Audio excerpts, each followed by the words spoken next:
Hello, everybody, and welcome to this week's episode of Hard Claim with Viva Sam.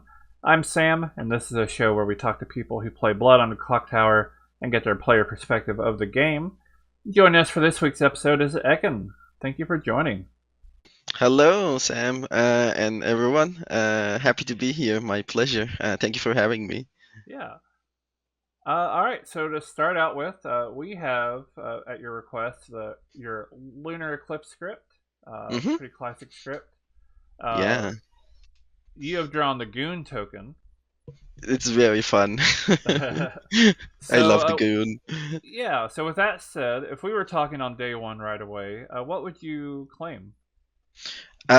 As the goon, I probably would be lying because goon is kind of I guess, a double agent of sorts in the Clock Tower game because they can change alignments back and forth.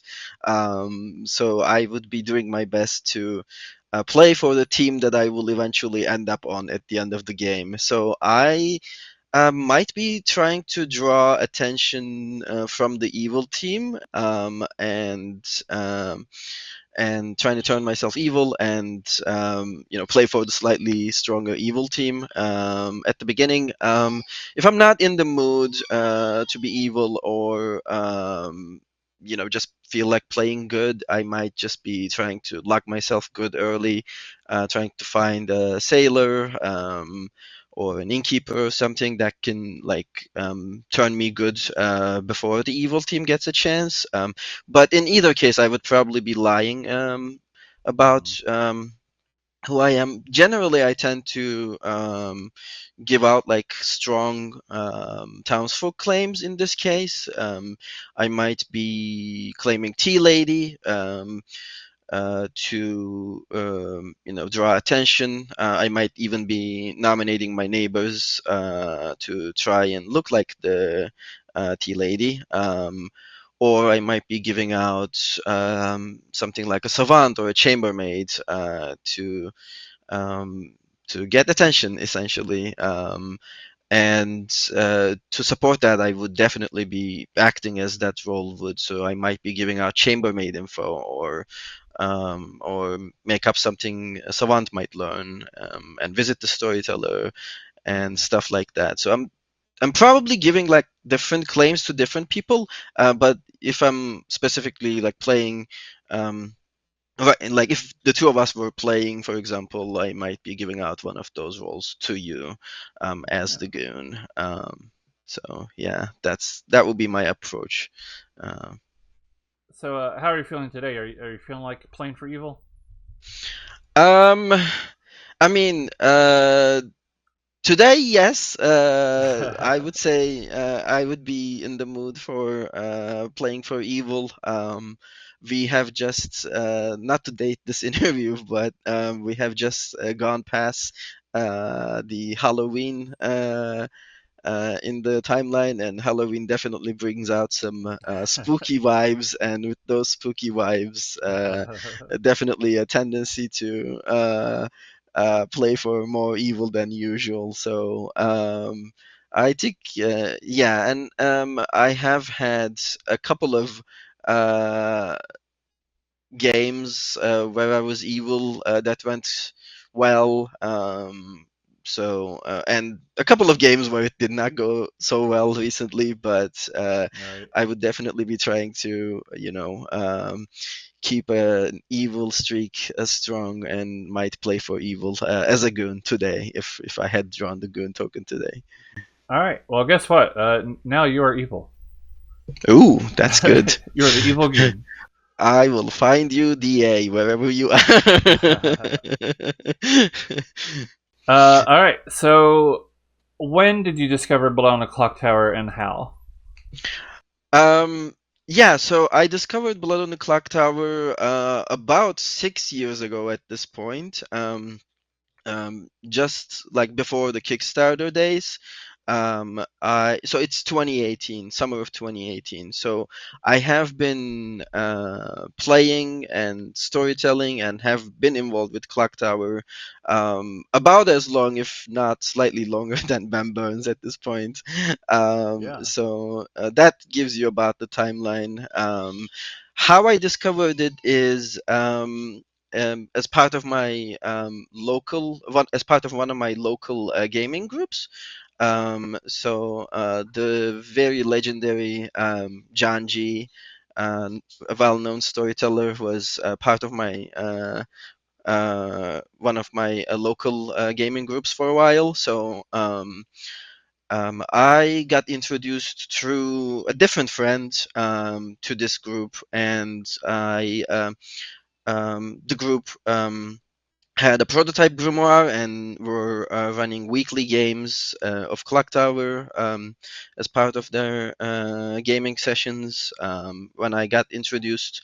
And I obviously, like most of us, fell in love with the game and have been playing it ever since. I supported the Kickstarter, so I got myself a copy as well, and ran quite a few games also.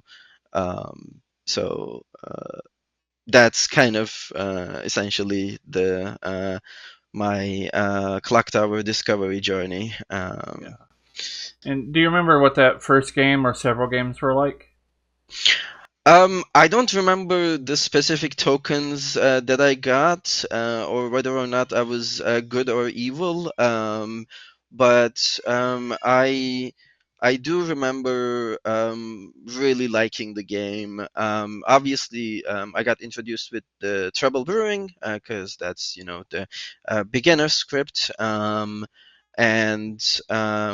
I had a blast. I just was blown away by how much the game improves over the classic werewolf mafia kind of structure. Definitely, I got impressed by at first you play.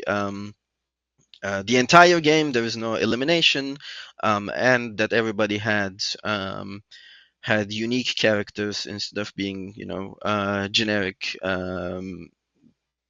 good or evil players. Right. Yeah, I think I was either the librarian or an outsider confirmed by a librarian in one of my earlier games. That's a kind of a hazy memory.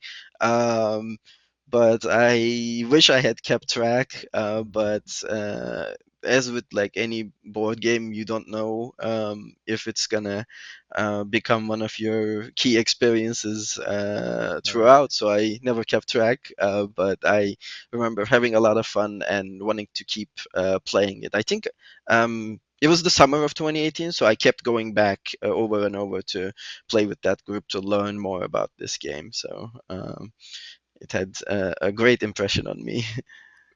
I had a unique opportunity. Technically, I played a couple of times in person in 2019, but during the pandemic, we started playing online through Zoom, and I recorded my game and uploaded it to YouTube. And Hmm. as of this recording, it was just over 4 years ago. So we'd recently did a live stream where we live reacted watching my very first game, and that was Hmm. like I said, I thought that was a bit of a unique experience because not everybody, kind of like to your point, not everybody really has that necessarily even that written down, let alone video recorded. Yeah, I bet that must have been a very unique thing to go back and look at. Yeah, I'll also be watching that episode and see how it went. Actually, I haven't gotten Yeah, the chance yet, but I definitely will. That's kind of a unique experience to witness for sure. So. yeah. And then speaking of online play, I'm curious about your when or how long it took to start playing online. As far as I remember, I think your online uh, history is a lot more interesting, perhaps compared to some of the other people, just because of the length of time and the things you've done. Let's talk about playing online for the game. Yeah, definitely. So I Obviously, like most other people, got introduced to the unofficial Discord of Blood on the Clock Tower, where most of the online player base has been. But I was sort of intimidated by it.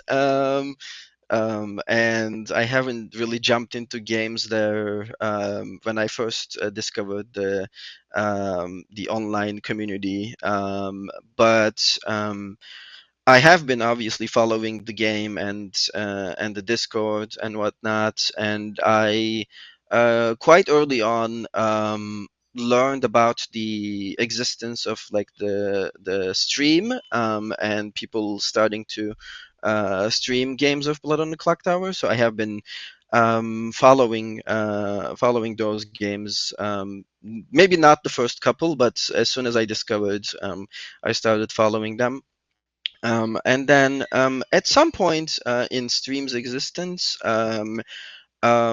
there was one game where I got kind of invited to play on the stream for the first time. They had a Boston Day because Boston has been, playing and helping improve the game, as I mentioned, with John G and his group. So I played a couple of games on the stream, but then I was, I think, maybe a little bit intimidated still with the idea of playing in front of a crowd and playing with people that I have just met online. So I haven't quite stuck to it, but I kept watching the games. And then um, eventually there was regularly they do cleanouts of the stream server, so I because I wasn't as active, I fell back. And then they started doing the script competitions, so I love the idea of custom scripts, so I started just to keep up with the game. I started writing and submitting scripts to those competitions just for fun. um, and eventually one of my scripts won one of the competitions, so I got invited back to playing on the stream.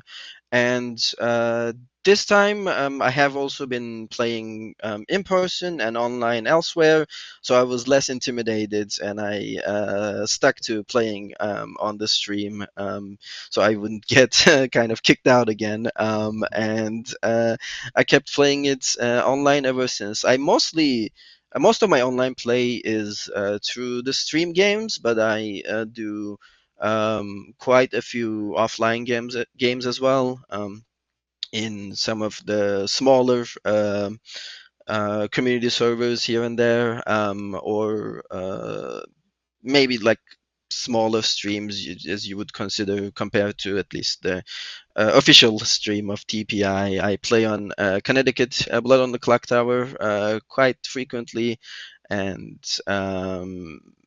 I sometimes get invites from folks that I know, either from the stream server or from elsewhere, to play in other servers or other games. So I play on those games as well.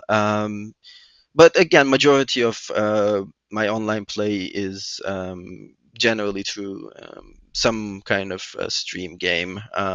It's hard to spend a lot of time playing the game, especially with like a work and a family obligations. So if I'm doing a lot of stream games, I tend to do less non-stream games, and if I have done a lot of non-stream games, I skip signing up for stream games for a little bit, so Right. to keep the balance, if that makes sense. Yeah, yeah. And how do you feel about the differences between playing online and in person? Um, in person is definitely the superior experience, in my opinion, because there is the idea of social cues that you wouldn't be get able to get online, like body language, Mhm. speech patterns, those types of things, or just being able to be in the room with someone and take a look into their eye in person and trying to determine if they're lying or not is definitely. I mean, the game is obviously built for in person first, so Right. it works better in person, but it's still an exceptionally good online game. That's why I kept sticking around for the online games and such. There is obviously there is benefits to online games. Some characters you might be able to do better online than in person. Just to give you an spy, for example. Hmm. Um, it's easy to note down and keep track of who is who. Um, Online than in person, but so it makes spy a little bit easier. But I don't have a terrible memory, so I am able to keep track of stuff like that in person as much as I can. Sometimes you mess up, but Right. um, yeah, there are some characters that work better online. But I generally prefer in person, although again, with the live stuff, sometimes it's easier to just play online and sit at your Yeah. computer, Yeah. knock down a couple of games one after another, than to try and go to an in-person event that you might have to commute for, Hmm. or something, or get out of your house. So that is definitely one of the aspects of why sometimes people tend to play more online than in person. I definitely prefer in person, but it's um, Yeah. yeah, and hard to get it happening as often as online. So yeah. Yeah. We do our in person games about once a month, and for me, it's a little bit of a commute, but Mhm. I can do my games weekly online, and it's easier to do. Yeah, absolutely. Also, like being able to get people from all over the world. We got people from East Coast, West Coast, Texas, Canada, UK, Australia. So yeah, it's really neat. That is one of the benefits of online is you make stuff all around, you make friends through the game all around the world, Yeah. and you get to play with people everywhere instead of just your local community. So now through the game I have friends again in the UK, in Australia, um, all over the world, and all across the US. And I can go to any Clocktower game in any part of the world potentially and find at least a friend or someone that Yeah. I know or someone that knows me, and make connections there, and that's a fun aspect of online play that is hard to establish in an in-person setting Yeah. unless you're a world traveler somehow. Right. And yeah, like a pilot or a flight attendant, maybe they get to do more in-person stuff if they're playing Clock Tower. But yeah, for me, that's yeah, Well, if you're less. if you're a pilot or flight attendant and you're watching this and you're a fan of Blood on the Clock Tower, let us know. We'll interview you. That would be funny. Yeah. All right. So you're sitting down. You're getting ready to draw a token for a game of Clock Tower. Whether in person or online. What are you thinking? How are you feeling? Are you like looking at the script? Or are you just kind of feeling everybody out? Yeah, definitely. I'm looking at the script and looking at my token to trying to, in my mind, establish that character's relationship to the script as much as I can. And obviously, if I'm evil or if I decide to bluff something other than my token somehow, then I am thinking about what I'm gonna bluff as. And um, and how to approach playing the character. A lot of the times, I'm usually like a straightforward player. if I am good, I tend to claim my actual role, hard claim even to a couple of people. But again, if I'm evil, I'm thinking about what I'm gonna bluff as, what bluffs I might get if I'm the demon, and if I am a minion, how to try to approach my demon to get the bluffs. And if I can't, then what I'm gonna give out for a couple of days before I get them, and even the meta aspects of the game a little bit. Like if I have drawn a token, I start to think about like what else might be in play right now. So, Mhm. just to give you an example from this script, from Lunar Eclipse, if I have drawn a Lycanthrope, for example, I start to think if whether or not it's a Zambul game because they have a very particular relationship on the script. A lot of the times they are put in together to cover up for the lack of kills from the demon. Um, but again, any storyteller worth their salt might try to break that meta and put something that goes together and not together every once in a while. So those are the types of stuff that I'm thinking about when I pull a token. And we talked about the token that I pulled here, Goon, a little bit, so Right. that kind of gives you an idea, what I'm gonna bluff as, how I'm gonna draw attention, or even fly undercover a little bit to hide the fact that I'm a goon. Um, so those are the types of things that I think about when I pull a token. Uh, And when you do pull a token, do you prefer that it's blue or red? um, Generally, I prefer blue, but every once in a while, there is the satisfaction from that comes from pulling a red token and pulling off an evil win. Hmm. So sometimes I might be, especially if I haven't been evil in a while, that I would get a hankering for, wanting to pull a red token. Generally, like my preferred game involves solving some kind of puzzle, and that usually happens when you are in the good team. But in some scripts, that might even happen when you're evil. For example, in a Legion game with a poppy grower, you're trying to figure out who your allies are, or even Right. on this script, if you have as a demon seen a magician, so an extra minion, or as a minion, if you have seen an extra demon, then you still have your puzzle of who your allies are. And even when you have drawn a demon token, there's the chance that you might be the lunatic. So that also adds a bit of puzzle solving aspect as evil. So I like those types of experiences as well when I'm evil. So generally good, but sometimes evil.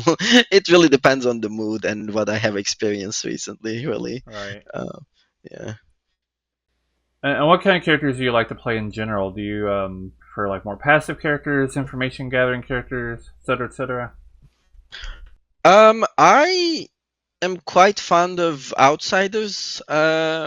Generally, playing outsiders. It usually um, puts a bit of relief because as outsiders, you normally don't have info of your own, and you try to gather other people's info and trying to solve the game that way.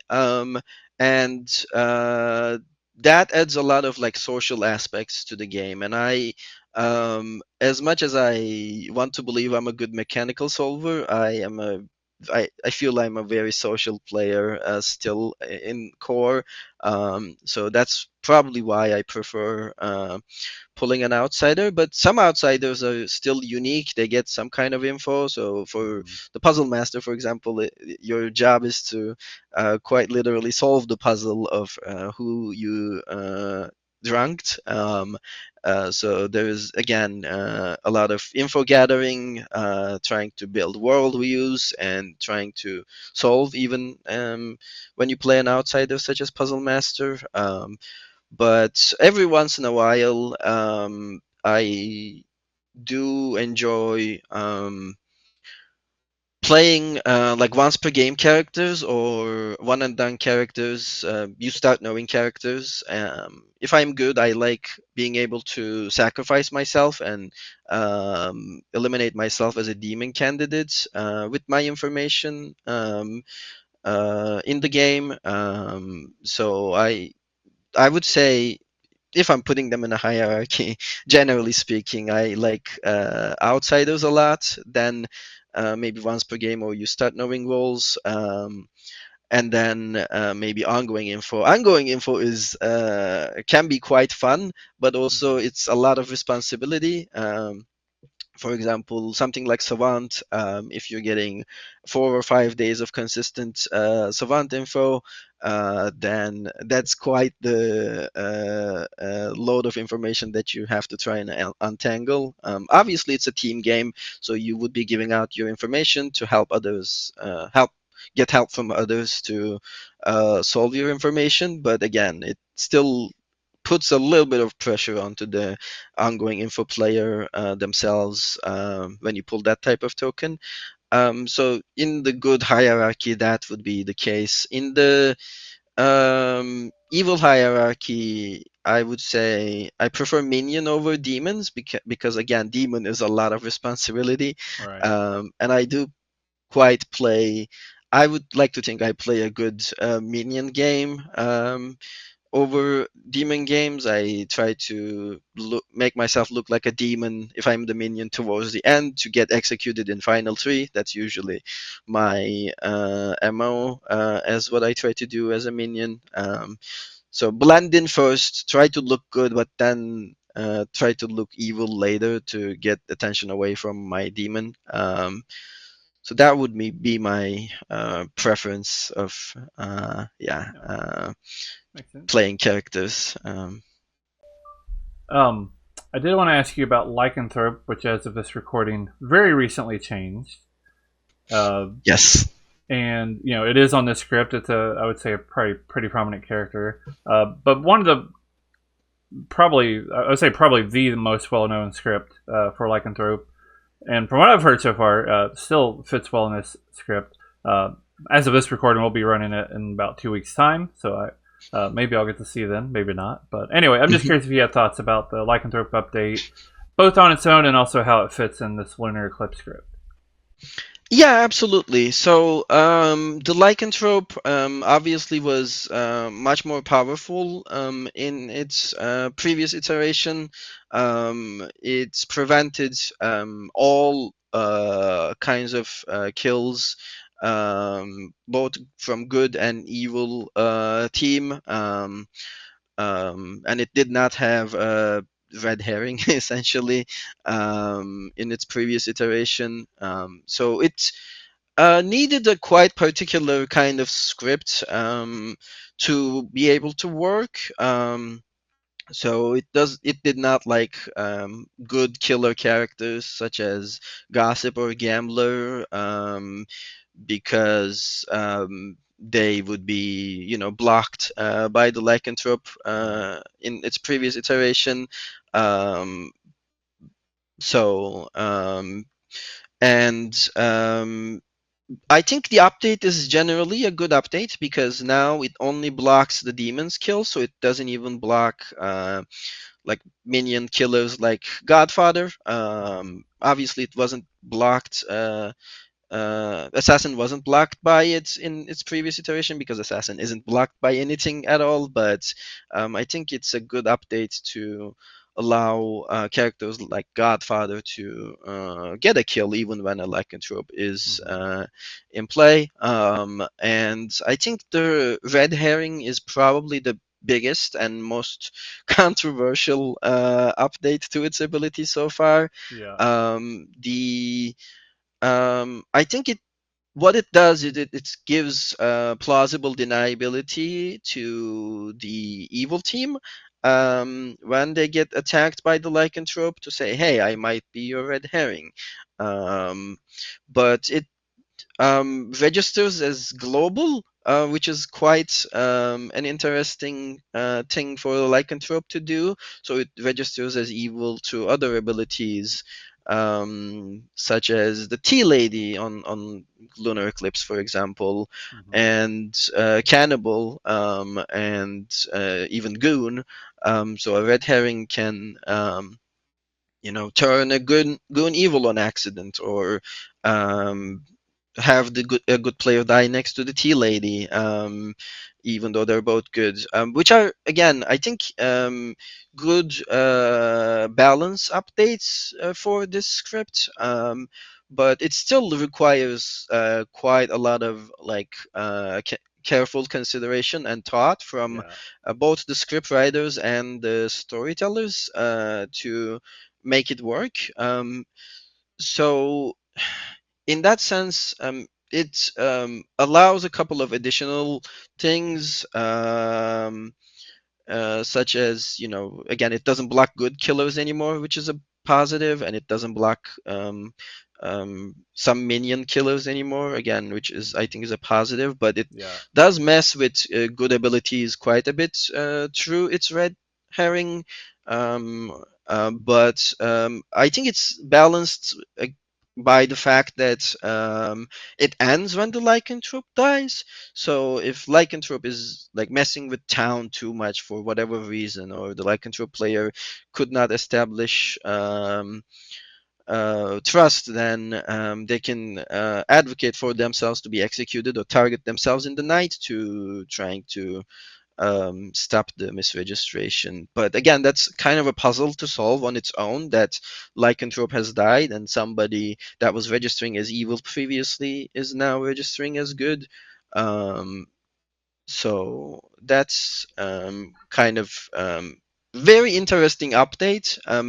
I Hmm. think it benefits scripts that already uh, make the previous lycanthrope work well, still work well. But for any new scripts that will be written, or even the scripts that exist with lycanthrope, when you're trying to storytell, again, it'll require quite a lot of careful balance from the storytellers. So um, I don't think it's ended its reign as a controversial character with this update, but I think it makes the game potentially slightly better, in my opinion, Yeah. especially if you think about it quite a lot and play test it quite a lot. I think it's more balanced than before.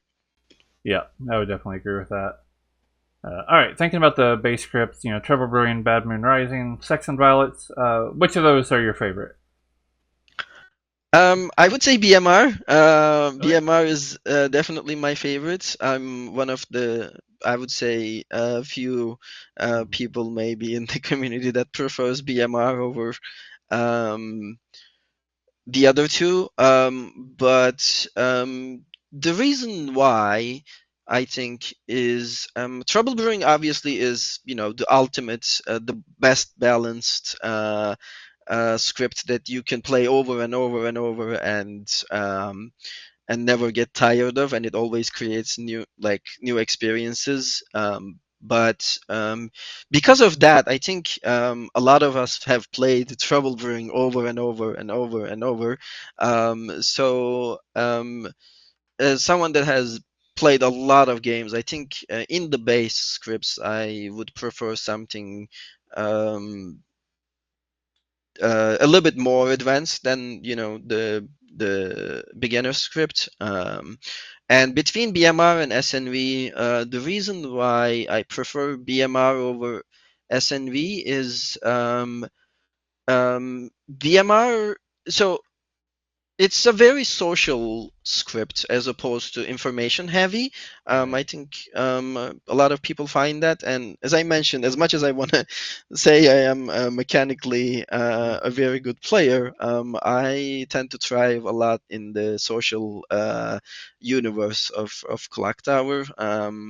and I like getting indirect information and information through BMRs, execution survivals, number of night deaths, and stuff like that, which are again more social than direct information. And BMR is also slightly evil favored as opposed to compared to the other two, and evil team already starts off a bit outnumbered in Clocktower. So Mhm. and I have quite the sympathy for all kinds of evil players out there in the world, as I have played a lot of evil roles myself. Because of that empathy, I think I prefer the script that favors the evils team the most, and the script that favors social players the most. So that's why I think I prefer BMR over the other two. But all of them are really good scripts, and some days, other than some days I just like the simplicity of TB, and some days I prefer solving a lot of like info heavy kind of solves Mhm. or games. So SNV and TB definitely has its places, but if I have to pick one out of the base three, I would say BMR for sure. All right. And we do like to ask about what I would consider a set of divisive characters, just to see what Sure. people think about them. So the Mm-hmm. first one up, we have Snake Charmer. How do you feel about that character? Snake Charmer is definitely a powerful townsfolk for the good team, as it directly eliminates demon candidates, which is, essentially the point of Clock Tower is to find and eliminate the demon.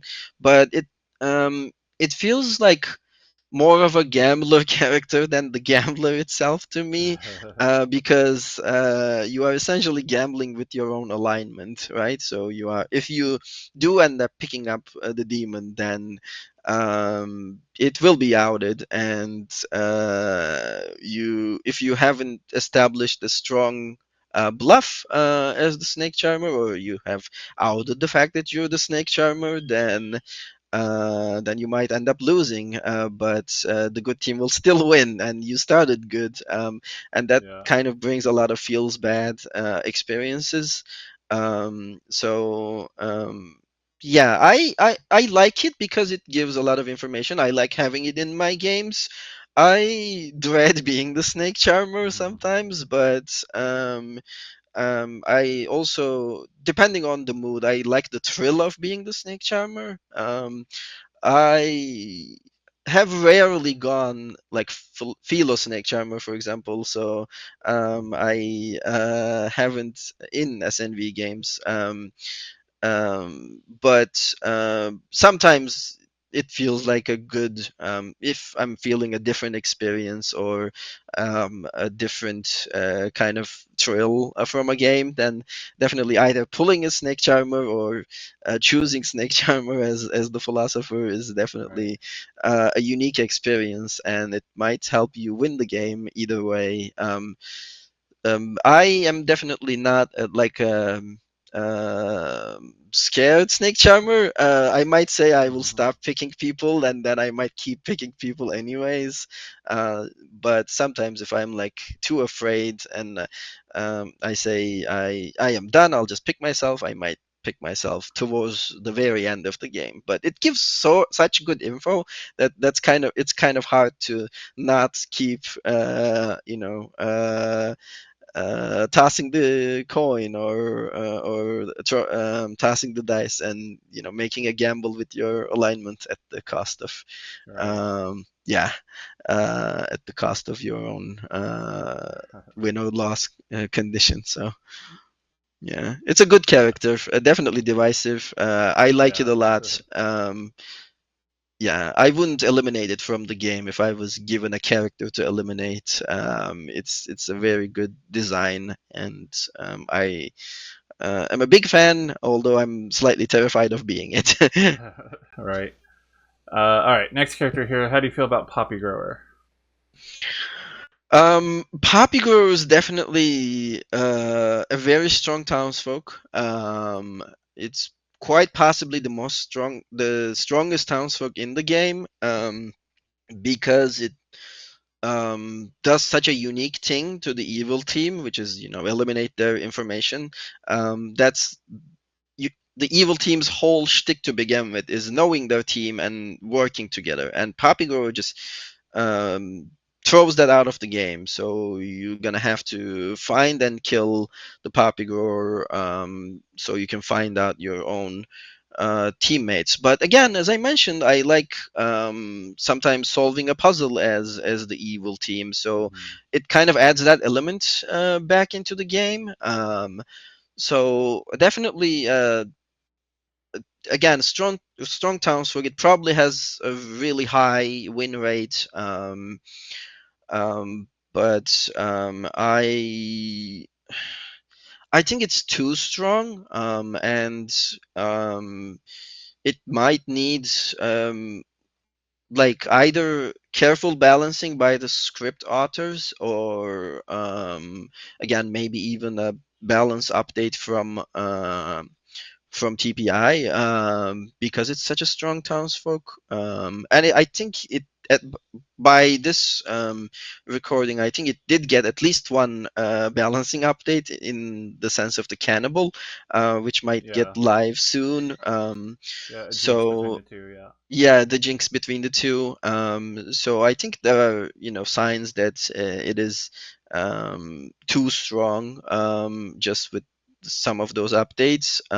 I think it's long been rumored to have an ability update. I don't know for Yeah. sure if it will or if it's been confirmed or not, but if we know, we would probably know by the time this episode airs. So Yeah, we'll see, I yeah, guess. But as it stands right now, it's very strong. What I like doing with Poppy Grower is trying to like out evil, kind of, to trying to find the evil team, because evil team doesn't know who each other are. One of my earliest memories of like playing on the stream, on the TPI stream, is pulling the poppy grower and claiming goblin or saint to everyone, because both were on the script on that game, and seeing who outs to me. And one of the evil team members at least outed me and decided to confirm me as the librarian, as myself as the saint. And I have eventually like outed this information, but it was a bit too late, and I did not gain enough trust from claiming Goblin the whole time. So I yeah, ended up losing that game. But I have still, fun memories of being the Poppy Grower. So I like the character, but again, it might be too strong, and I'll see what the balancing updates will look like and if it'll be an improvement or not. I think the Cannibal Jinx is definitely an improvement. And I would like to see more improvements like that to the character. I right, used to put it a lot on my scripts. I don't do it as much anymore because I think it's really difficult to balance. It used to be featured on Lunar Eclipse, and then it got removed for the Magician because it was too strong, and did not work well with like evil killers, minion killers such as Godfather or Assassin. Accidentally killing your demon is never fun, or even deleting your demon is never fun. So like yeah, even Pit Hag is a very dangerous yeah, character to put with Poppy Grower. So to all of the script writers out there, even if the Poppy Grower gets an update, be very careful with characters like these. And make sure you are creating scripts that will make a fun experience. So, again, controversial character. I like it, but I don't like it as much as I used to because it's so strong, um, and I'm hopeful, cautiously optimistic about its future. right. All right. Next character we'll talk about. How do you feel about Heretic? Oh, Heretic is quite possibly one of my top favorite outsiders in the game. Right. Again, a very controversial character, but I like Hmm. it quite a bit because it is again maybe with damsel, but not together separately. Although sometimes you can put them together. One of the most outsidery outsiders in the game. Again, it flips the script in its head, where um, the instead of town trying to kill a demon, town has to now protect a demon towards the end of the game and Hmm. hide this fact from the evil team. So it adds quite a lot of unique experiences into the game. And again, as someone that played a lot of Clock Tower, I am always on the lookout for like unique experiences. So I like Heretic a lot. It does what an outsider is supposed to do, which is hamper the good team, and it a lot of people will say it hampers the good team too much, but I think a careful Heretic player and a careful scriptwriter with Heretic can do and create quite a lot of fun games and unique experiences that you cannot really find elsewhere outside of Clock Tower. It does something very different to the game. It's hard to balance. It's really hard to write script for, and it becomes sort of the main character a lot. It has the main character syndrome a bit, but I'm a fan. It's one of my favorites outsiders. And again, I just like Snake Charmer, I dread pulling Heretic.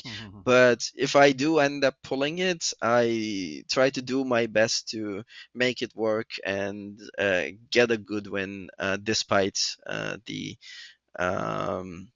challenge. I quite like a challenge. I guess it sounds like Right. from what I'm saying. So yeah, uh, two thumbs up for Heretic. Yeah, give it a try if you hate the Heretic. Just get a couple of games for the players out there. You will find something unique about the Heretic if you just give it a shot. So I will say Yeah. that. Speaking of main character syndrome, next character is atheist. How do you feel about that one? Um, Atheist is definitely a mood. I think an atheist script is hard to write again. Mhm. And an atheist game is really difficult to craft as a story. A good atheist game is really difficult to craft um, uh, as a storyteller. But I think it can be quite a lot of fun to trying to untangle that. But most days I probably don't feel like playing an atheist script, so I have to be in a specific kind of mood Right.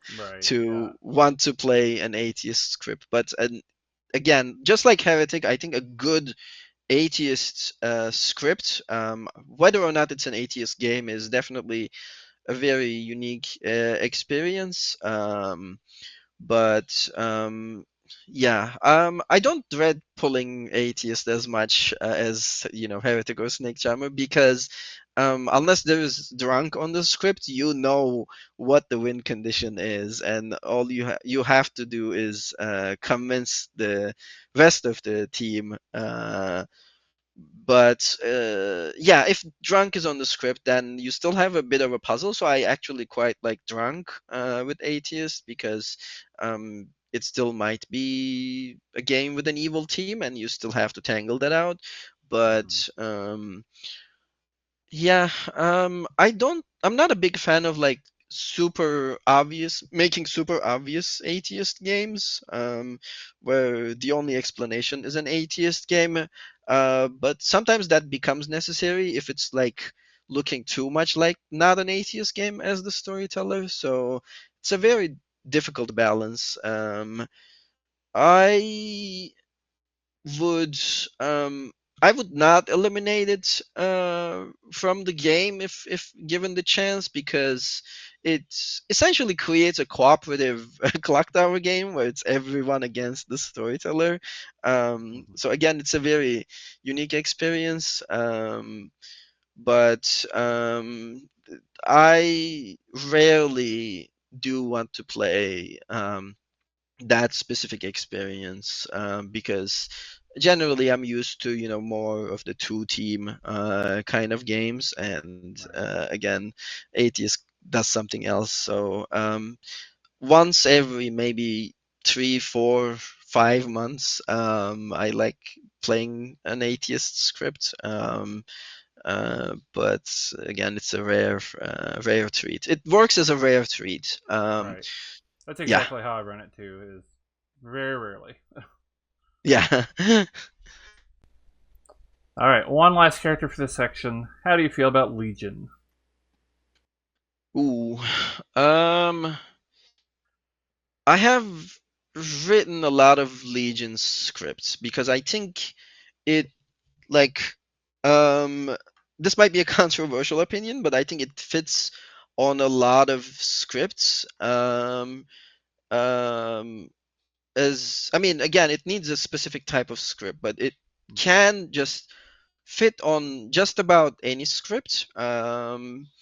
If you know how to carefully build a Legion game, I mean, there are some like even TB variants out there with Legion, like the half of the 108 or expert mode, whatever. I don't like those scripts as much as I like other variants of the base scripts, but it still works. And um, I think it kind of takes away something that makes Clock Tower, um, which is the uninformed majority, informed minority, Mhm. and flips it on its head. So it becomes a bit of a theater of the mind for the Legion players. You're Right. trying to create a performance for a small, audience, essentially the good team. So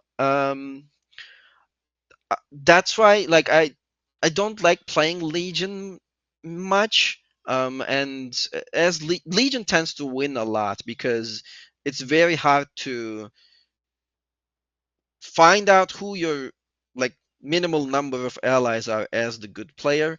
Um, I like playing as good a little bit more in a Legion game than playing Legion in a Legion game, because again, as good you have a puzzle, whereas Legion you don't, unless again, as I mentioned, if you put Poppygrower in, then Legion also has a puzzle, and all of these like make unique experiences. But Legion is I mean, it's not as infrequent as I don't as atheist games in that I search for. I play more Legion scripts than I play atheist scripts. Mhm. Part of the reason is also I wrote a lot of Legion scripts because, as I mentioned, it kind of fits surprisingly well. Because it can like simulate all types of demons essentially. Yeah. So that's why, yeah, I play more Legion than Atheist. But I like the again, I have Legion to be in a paranoia on a lot of those yeah, scripts. the paranoia is especially.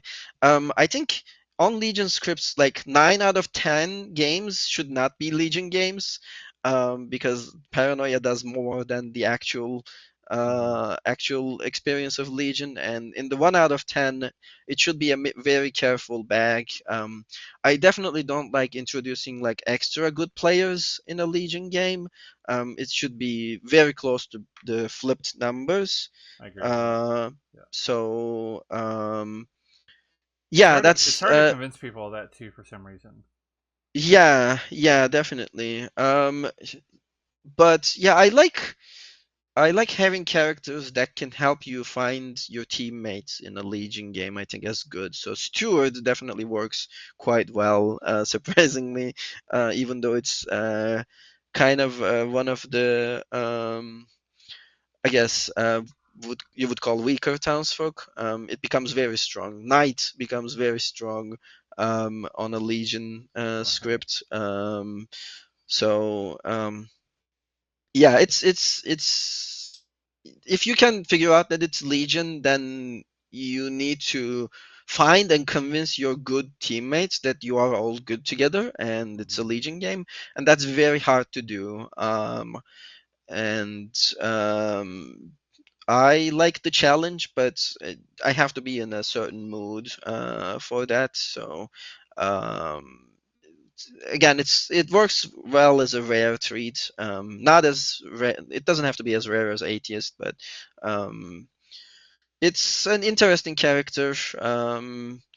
I don't love it as much as I used to, but I still, like um, storytelling or playing sometimes or writing scripts for Legion. So it's okay. Um, yeah, uh, we've discussed this a lot. So Yeah. it's controversial, but I don't think it's as controversial as most of the other like Atheist or Heretic or anything like that. But I can see why Yeah. people wouldn't want to play um, Yeah. like Legion. Yeah, you Yeah, mentioned it's like a theater of the mind, which is pretty close to how I often describe it. And I know not everybody just finds that fun, I guess, but yeah, um, I've whenever I've ran it, I found it's pretty interesting. But it like you is. said, I don't run it very often, so Yeah, yeah, definitely. Make it a rare treat to storytellers out there. Introduce Legion scripts late into a group's existence, and even when you run them, don't make it Legion game every game with this Legion on the script. Make it a um, once in every blue moon kind of experience, just like with Atheist, but maybe less than Atheist. yeah. All right, we'll go on to our next section here. We'll kind of get through it, not super speedy, but a little speedy maybe. But Yeah. we call it this or that. Hmm. I'll just name two characters. It's purposefully open ended, so you can answer it however you like. Hmm. So I'll start here with either Village Idiot or Savant. Ooh. I'm gonna say Savant because it's one of my favorite characters. Uh, Village Savant is very indirect information, and Village Idiot Mhm. is very direct information. Even though the drunkenness aspect makes it a little bit less direct. And as we talked in the BMR section, I prefer indirect over direct quite a bit. So I'm gonna say Savant. But I still like Village Idiot as a character quite a bit. I Yeah. think it creates a lot of like unique bluffing opportunities for evil or even for good. So it's a good character, but I like Savant better. So I'm gonna say Savant. Well, speaking of BMR, your next two is Tea Lady or Fool. Ooh, okay. Um, Tea Lady is definitely stronger than Fool in generally speaking. But if I have to, so I'll answer it. If I wanna be one over the other, I would probably prefer Fool over Tea Lady because a Fool requires more of a self-sacrifice instead of like pushing directly against other people. Right.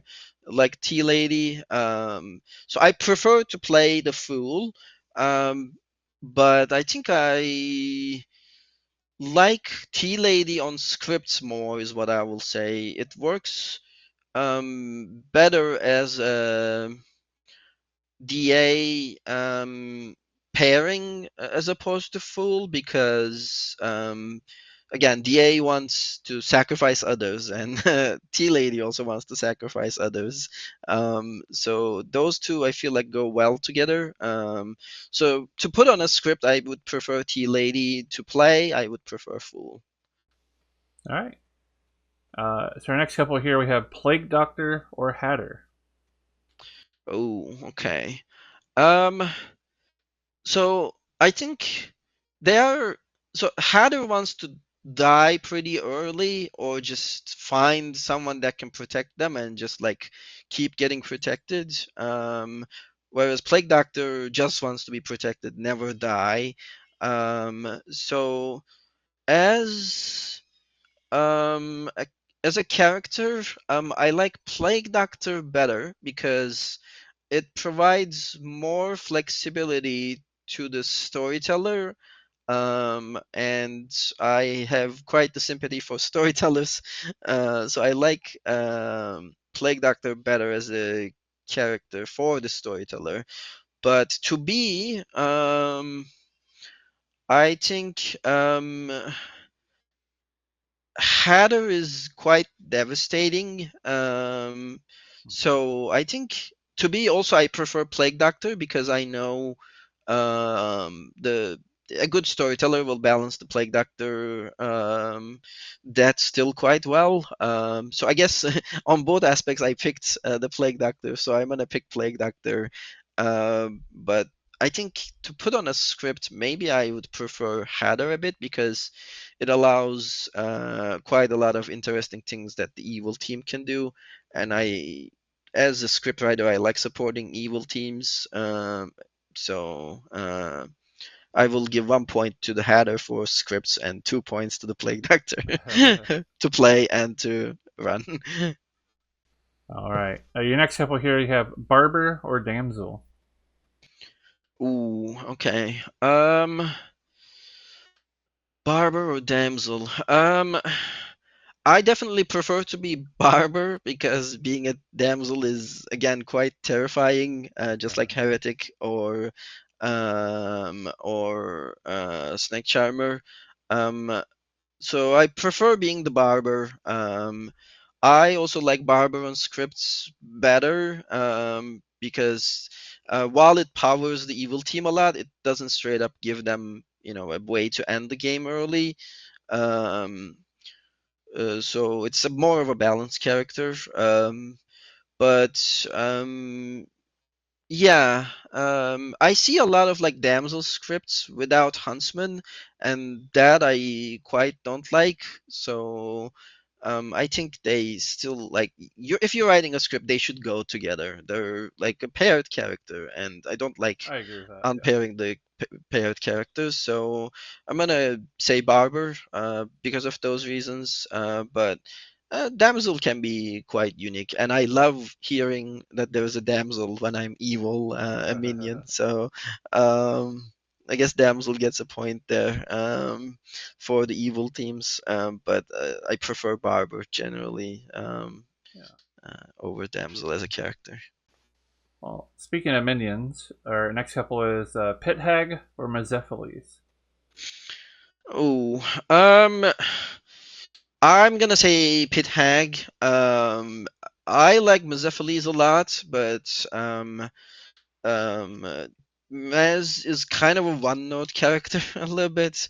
Um, like it's just turn somebody first day and then you're done and you try to look evil to draw attention away from your demon and draw attention away from the fact that it's a mess game. So I think Pit Hag creates a lot more flexibility, even though Mez is probably stronger. So I'm gonna say Pit Hag, but I have still quite fond memories of playing with a Mez in the game or being the Mez. Um, it has a choice in who you turn, I guess, and I generally prefer like who can I socially trust, and who can help my team socially, as opposed to like turning which character with the Mez. If the character turns out to be a beneficial one, sure, that's a bonus, a cherry on top. But that's how I usually think about mez choices. But generally, I prefer Pit Hag as a player and as a script tool. Although I have written a lot of scripts, I think, with Maz, and less with Pithag, I think. So I guess that tells something about my scripting choices. So yeah. All right. Next couple here we have Spy or Widow. Oh, I think I prefer Spy over Widow, in the sense that I think the misregistration feels like it allows a lot more than just Widow's poison. Widow definitely feels more derivative of the spy than the spy. So spy, I feel like it came first over with the Widow, Right. and I think spy's yeah, misregistration allows more. But with the Widow, there's the issue of the ping, so it's much more louder, and I feel like much more weaker.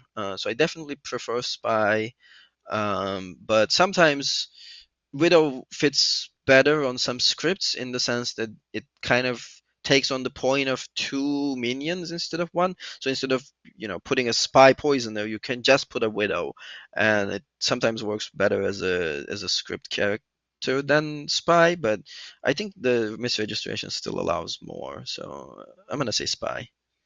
All right. Next up we have Shabaloth or Oho. Ooh, okay. Um,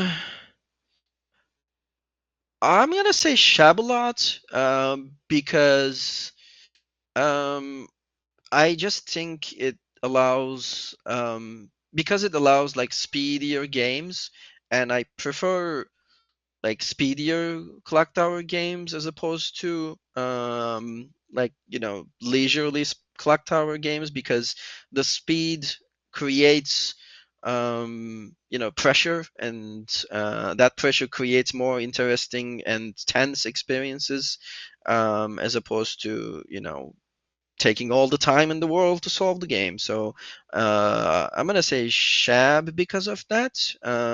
Although Shab's resurrection is like really difficult to balance, although there Yeah. are a few characters that came out recently, like the Boffin, that helps with that, um, especially paired with Professor.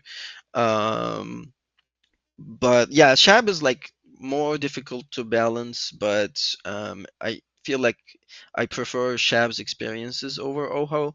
Um, Oho fits better on scripts, I think. But I like playing with Shab more. So, All right. And then one last pair in here we have either Yagababble or Kazali. oh, absolutely, Yaga Babel.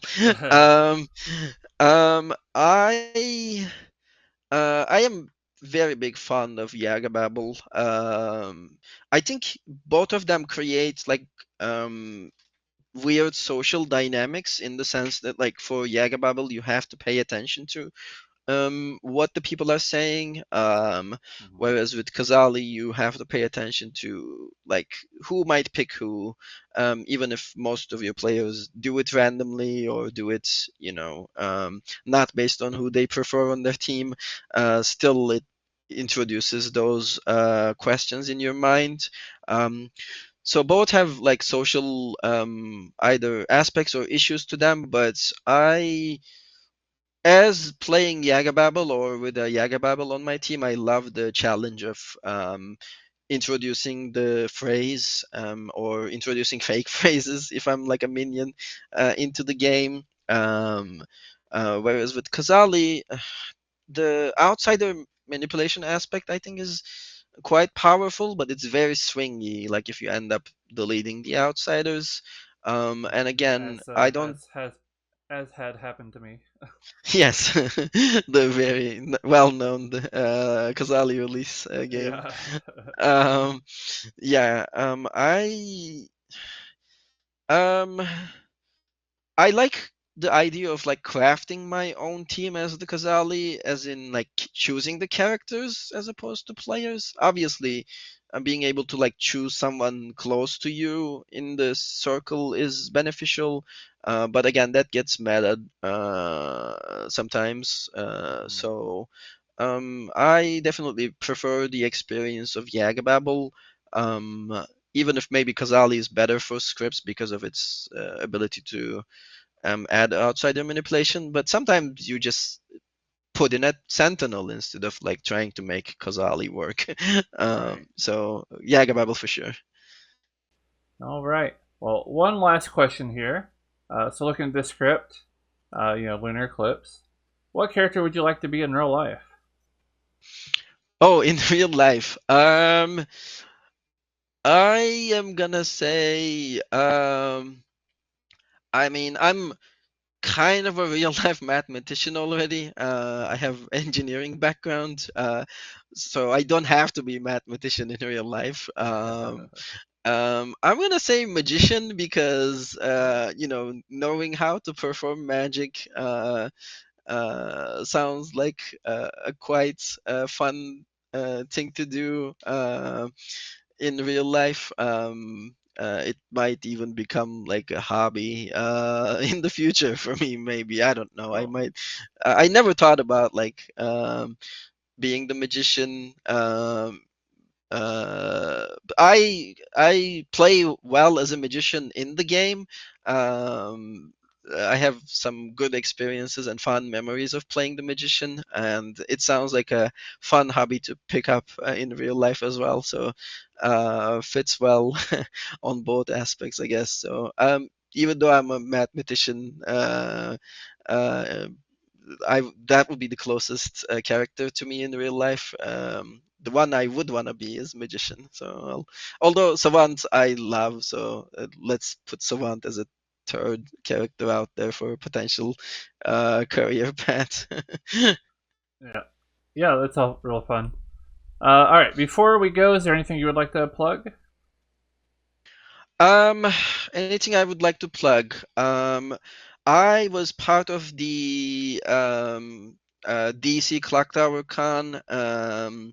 Now Final Tricon team for its first 2 years. I am still, I'm not in the organizing team anymore, but I am still kind of working as a community ambassador for the con. So I should definitely plug the con.